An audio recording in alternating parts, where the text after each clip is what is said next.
শহীদ জিয়াউর রহমান বেগম খালেদা জিয়ার সন্তান, কান খাড়া করে শুনে রাখেন, 70% জনগণের বিপক্ষে গিয়ে দেশের ক্ষমতার মসনদে টিকতে পারবেন না।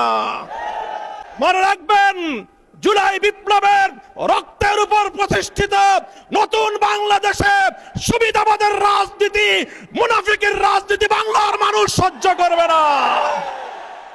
জনগণের পক্ষে, দেশের পক্ষে আপনারা যদি অবস্থান গ্রহণ করতে ব্যর্থ হন, দেশের জনগণের ম্যান্ডেটকে যদি আপনারা বৃদ্ধাঙ্গুলি প্রদর্শন করেন, বারবার বলছি, এদেশের জনগণের গণরায়কে যদি হাইকোর্ট দেখান, এদেশের জনগণ রাজপথে আপনাদেরকে মোকাবেলা করবে ইনশাআল্লাহ। বিএনপি প্রধান জনাব তারেক রহমান সাহেব গণভোটে হায়ের পক্ষে তিনি ক্যাম্পেইন করতে বাধ্য হয়েছেন।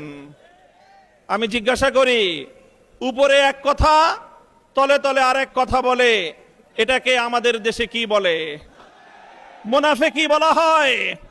তাই আজ বিএনপির রাজনীতির দুই বুনিয়াদ, দুটি নীতি জাতির সামনে স্পষ্ট।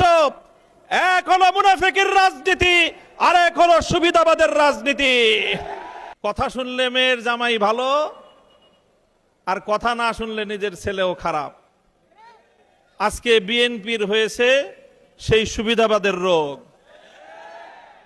অন্তর্বর্তীকালীন সরকার প্রবর্তিত অধ্যাদেশগুলোর মধ্যে যেগুলো ক্ষমতাকে বৃদ্ধি করে সরকারের এবং সরকারের আরো নিয়ন্ত্রণ প্রতিষ্ঠা করতে সহায়তা করে, সেই সকল অধ্যাদেশগুলো বিএনপির খুব পছন্দ।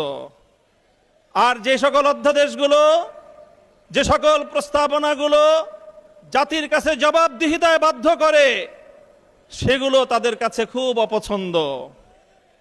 তাই আমরা মনে করি বিএনপি আজ যেই রাজনীতি করছে, সুবিধাবাদের রাজনীতি।